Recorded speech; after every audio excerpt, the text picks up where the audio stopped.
OIB-TV, uma realização da Ordem dos Economistas do Brasil. Colega economista, prezada telespectadora, prezado telespectador, é um prazer estar com vocês mais uma vez aqui na TV da Ordem dos Economistas do Brasil. E tenho a honra, o prazer de conversar mais uma vez com o meu querido amigo, o professor, o economista Roberto Troster. Está novamente conversando contigo sobre temas extremamente importantes sobre a economia brasileira e mundial. O prazer é meu, Manolo, conversar com você e conversar com meus colegas economistas. Troster, o que não faltam são perguntas, né?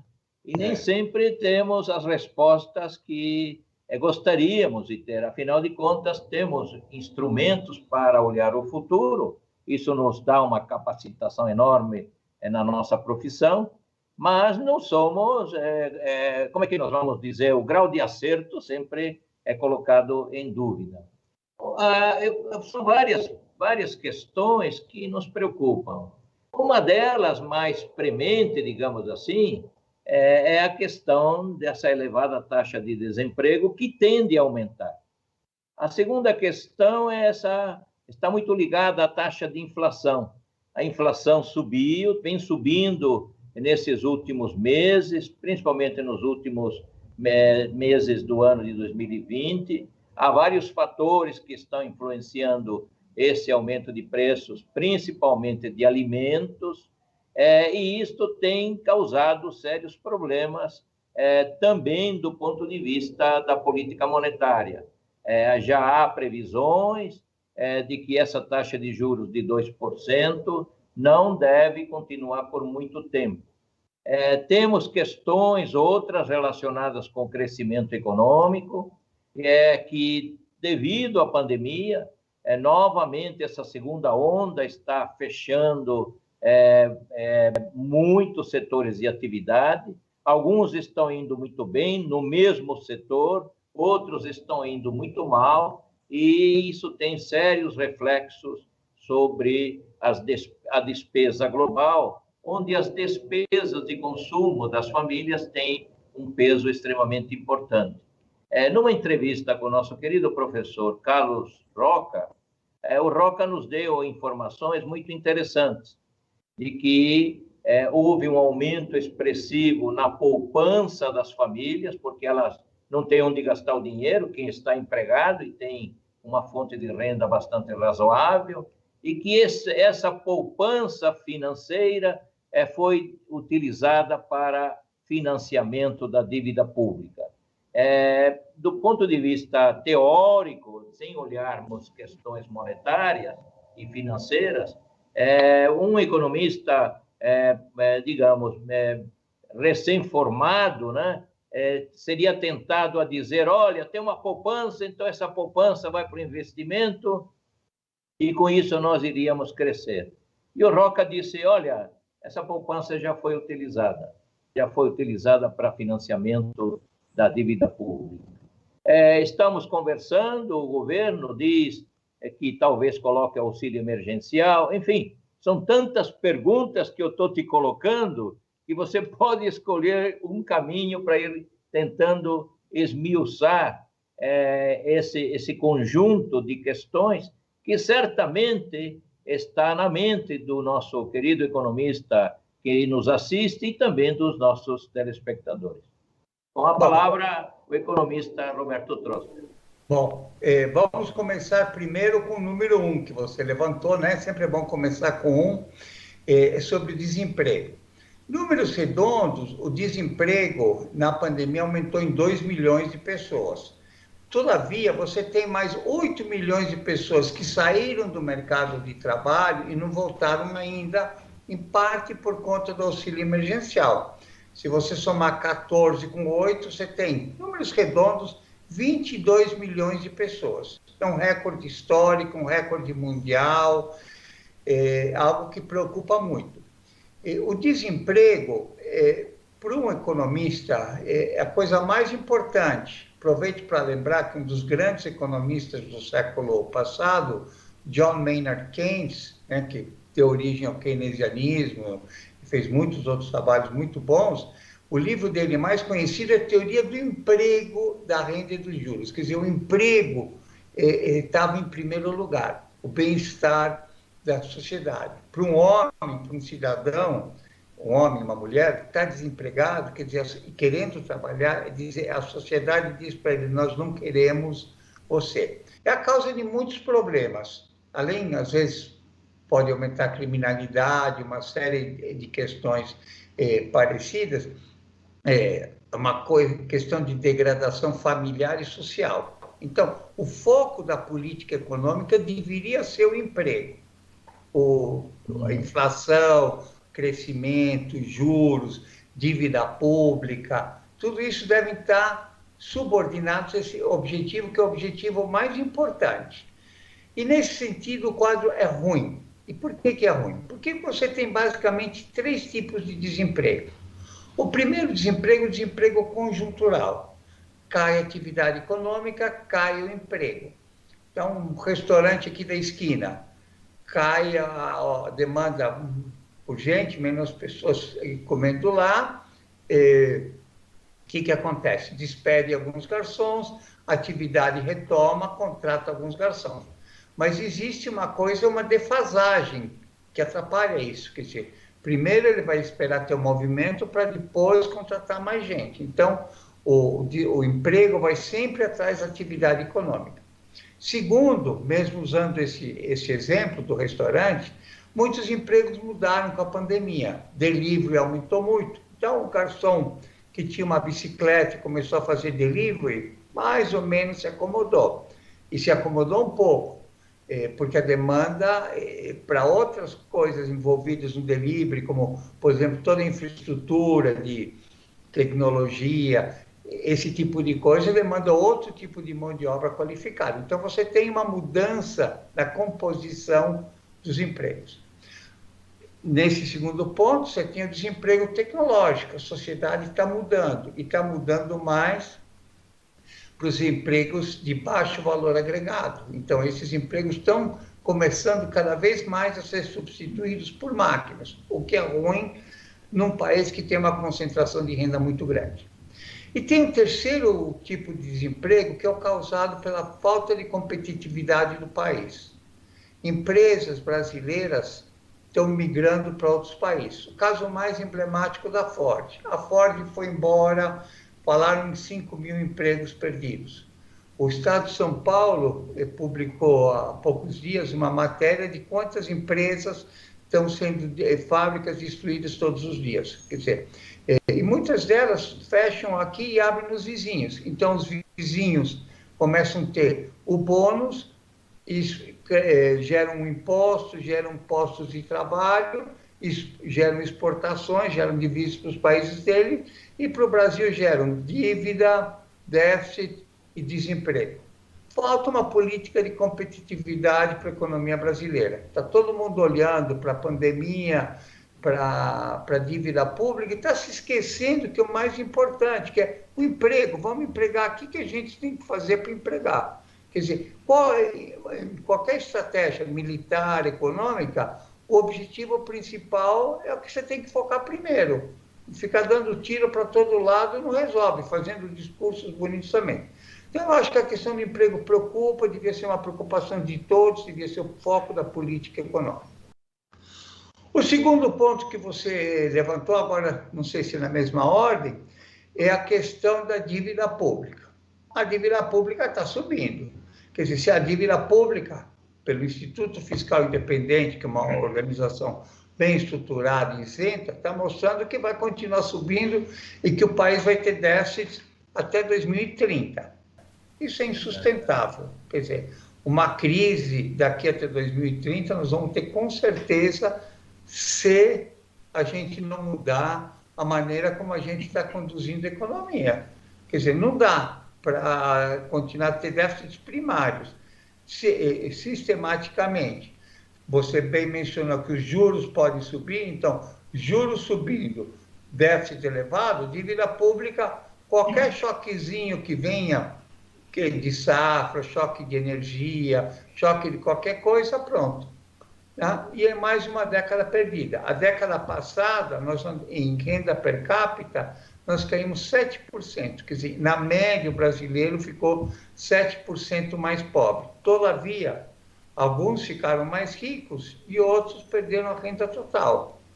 Então, nós temos que começar a pensar como é que a gente faz emprego. Para isso, a gente tem que resolver a questão da dívida pública e a dívida pública PIB. É focar um pouquinho no denominador. Como é que a gente faz o denominador dessa fração crescer? E o denominador para crescer se chama investimento, ganhos de produtividade. E nós não estamos fazendo isso. Nós continuamos com o discurso, a dívida a gente empurra com a barriga. Então, esse tipo de coisa é preocupante. Acho que estamos discutindo ainda a favor de um líder ou a favor de outro líder, todos são anti um e pró outro e vice-versa. Quer dizer, em vez de começar a ver o que a gente tem que fazer para sair do buraco, o que a gente tem que fazer para crescer, não estamos fazendo isso, primeiro. Sobre a questão da renda, é inconcebível que o auxílio emergencial, é inconcebível que um país como o Brasil, que quer ser o celeiro do mundo, tem, em números redondos, 20% da população que não tem o que comer, não tem renda. É inconcebível, quer dizer, nós vamos alimentar a boca dos outros e não tem comida para nós. Você anda pela Avenida Paulista, você fica deprimido. As pessoas estão nas portas do supermercado com plaquinha. Os que pedem para beber são divertidos, né? Mas isso é inconcebível. Aí, o que eu sugeri, né? Ou qual que é a minha sugestão? Pensar num auxílio, no imposto de renda negativo. Aí, se você me permitir, como você está me fazendo sinal, que é o intervalo, a gente faz a pausa e aí no próximo bloco eu explico o que é. Bom, então vamos aproveitar essa deixa e pedir para você, meu caro telespectador, minha cara telespectadora, um segundinho. Já retornamos. O que nos move nos transporta para o futuro. Dinamismo para acompanhar as evoluções tecnológicas e os novos modelos de negócios. Dinamismo para inovar. Se superar as expectativas é importante para você, é importante para nós também. Oferecemos soluções completas para potencializar o crescimento sustentável do seu negócio e projetá-lo para o futuro. Esteja onde estiver, conte com a gente.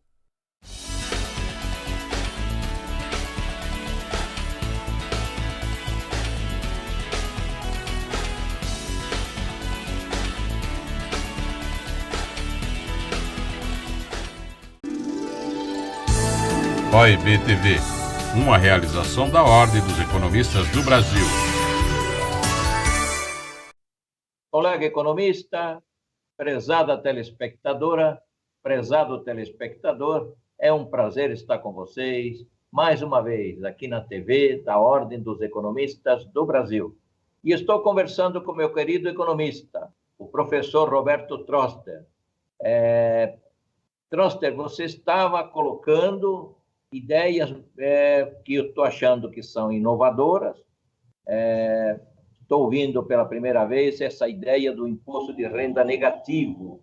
O que seria exatamente do ponto de vista prático, Troster?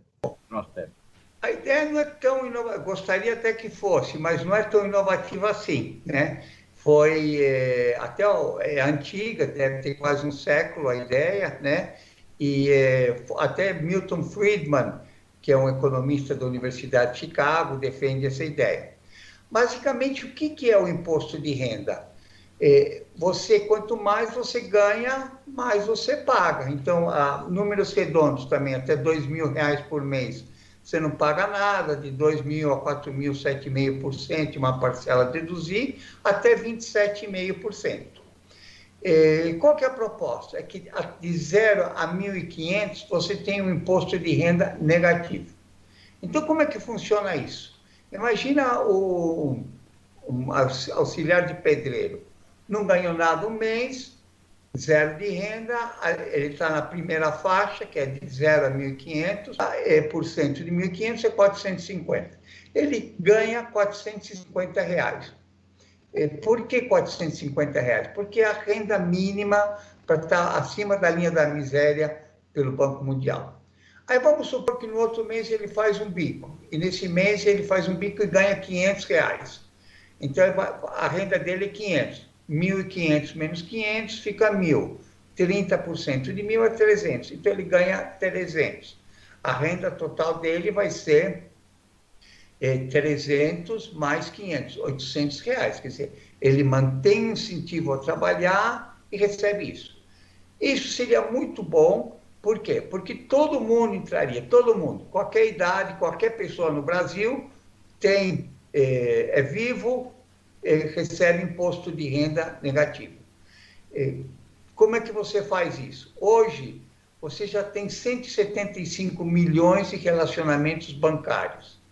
Como a população brasileira é 212, 210, só para simplificar a conta, ficam 35 milhões de CPFs a mais. A Receita Federal consegue incluir mais uns 25 milhões, ficam faltando 10 milhões, que são os invisíveis. Os invisíveis são os drogadictos, os índios, aquelas pessoas que não estão em nenhum registro oficial. Mas isso é um trabalho que você pode conseguir, especialmente com essa renda adicional. Aí todo mundo estaria dentro, a lei é a mesma para todos. Manolo fica desempregado, não ganha nada, não tem aposentadoria, não tem nada, vai lá e ganha os 450. Mês que vem ele ganha, né, os habituais 35 mil por mês, então aí ele paga. Esse cadastro seria um cadastro único, quer dizer, você pode fazer ele com bioidentificação, você pode usar ele para outras coisas, esse cadastro, por exemplo, prontuário médico. Você pode ligar esse número até o prontuário médico. Você tem um acidente em qualquer lugar, bioidentificação, sabe quem que você é, teu tipo de sangue, que tipo de remédios você toma, alergias, etc, etc. Você já teria isso pronto.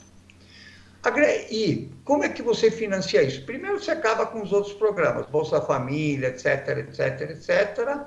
E segundo, você começa primeiro a fazer um imposto de renda sério. Hoje, imposto de renda, para trabalhador, a alíquota máxima é 27,5%. Agora, para uma pessoa PJ que emite nota fiscal, é menos da metade disso. O que é injusto, quer dizer, eu tenho capacidade e tenho uma microempresa, pronto, não pago. Dividendo não paga. Juro aqui no Brasil até 22,5% e já é só na fonte. Acaba com tudo isso daí, que é realmente uma esculhambação. O mais rico paga menos que o mais pobre. Quem vive de juros paga menos imposto de quem vive de salário. Não pode mais. Acaba com isso. E segundo, complementando isso, você faz uma alíquota a mais. A alíquota média na América Latina é de 35%. Né? 35% sobe, faz mais uma faixa adicional para quem ganha muito.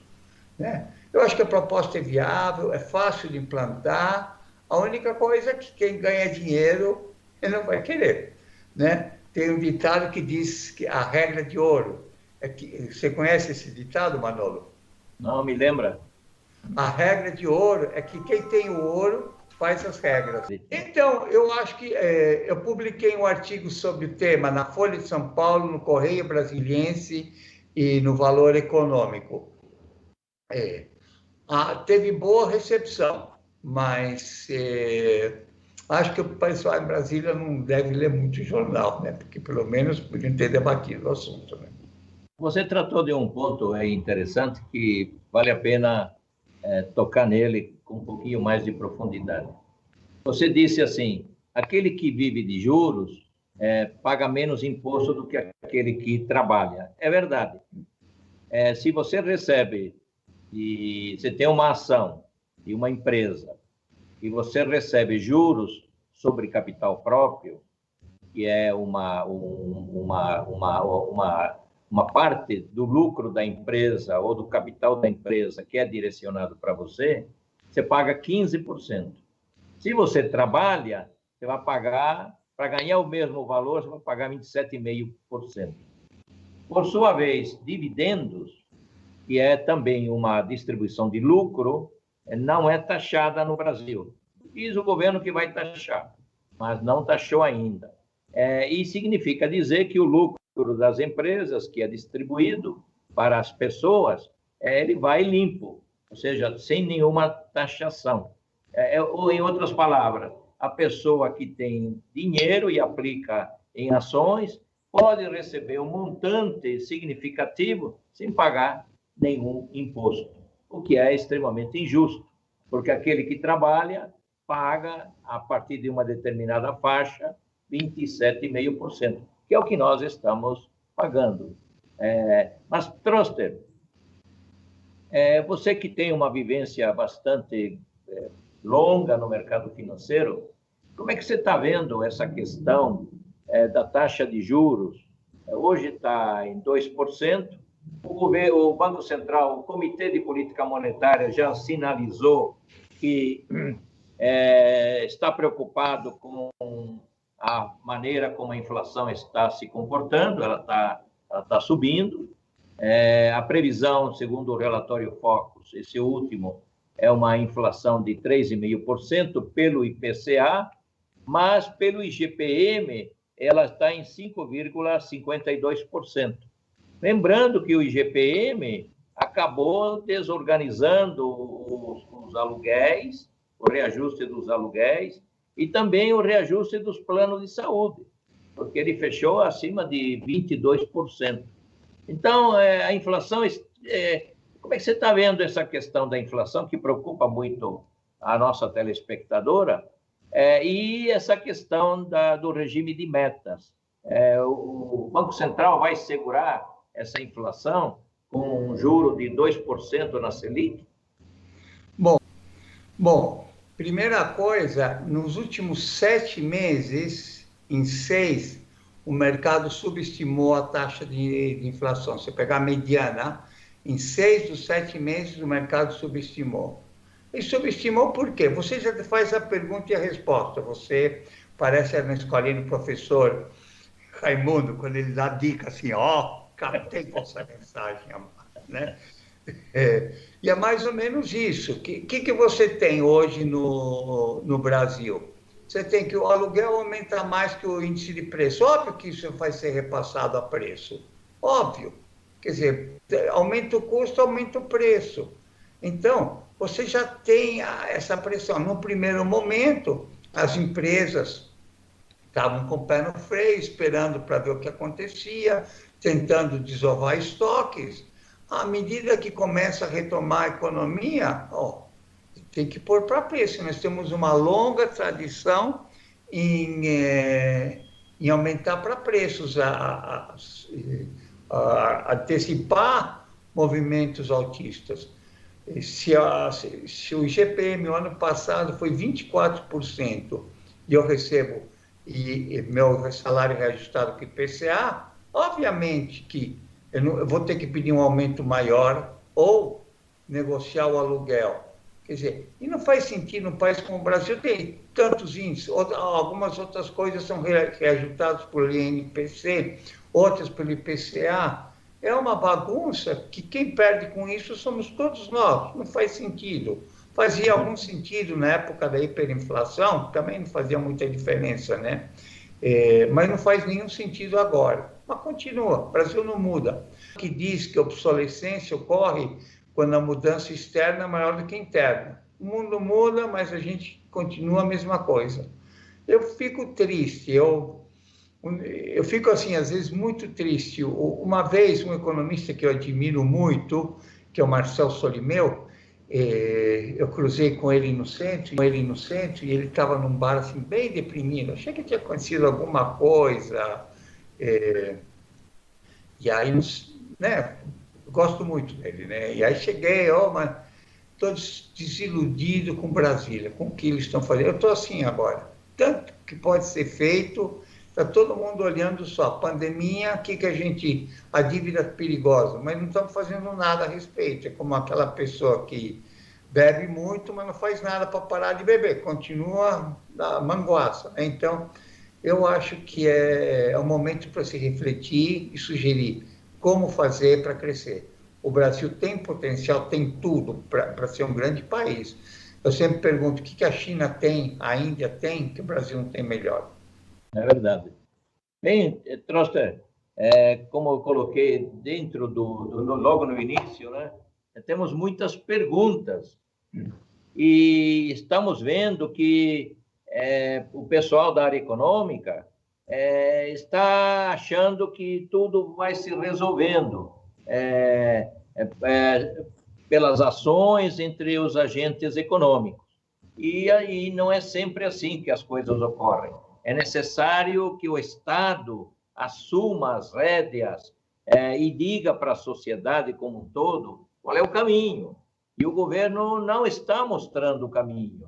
E isso acaba criando uma série de dificuldades para encontrarmos onde está, qual é o botão que vai gerar, que temos que apertar para gerar esse estado de maior expectativa de crescimento econômico. Bom, Troster, como sempre, o tempo voa, temos tantas coisas para conversar, mas sempre é um prazer conversar contigo. Você tem uma didática fantástica, é um consultor de de primeiríssima linha, um economista com um E maiúsculo, né? E nosso querido membro do Conselho Superior da Ordem dos Economistas do Brasil, que contamos com você, como contamos com o professor Delfim, com o Maílson, com o Gustavo Loyola, com o Hélio Nogueira da Cruz, enfim, com inúmeros colegas de primeiríssima linha. Obrigado por estar conosco mais uma vez aqui na TV da Ordem dos Economistas do Brasil. Obrigado pelo convite e aproveito que é começo de ano para desejar feliz ano a todos e quem sabe 2021, naquele ano da virada do país e que a gente deslanche e aproveite o futuro a que a gente tem direito, que o Brasil do futuro comece a virar Brasil do presente. E assim seja. Até o próximo programa. OIB TV, uma realização da Ordem dos Economistas do Brasil.